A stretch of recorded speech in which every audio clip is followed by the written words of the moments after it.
18ஆம் படி தாண்டி பகவானை உரை வேண்டி கற்பூர ஜோதிதனை கண்டோம் ஐயா. நாங்க கற்பூர ஜோதிதனை கண்டோம் ஐயா.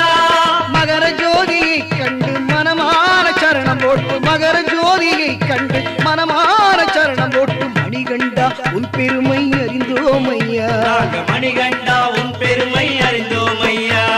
சாமியே சரணம் ஐயப்பா சரணம் சுவாமியே சரணம்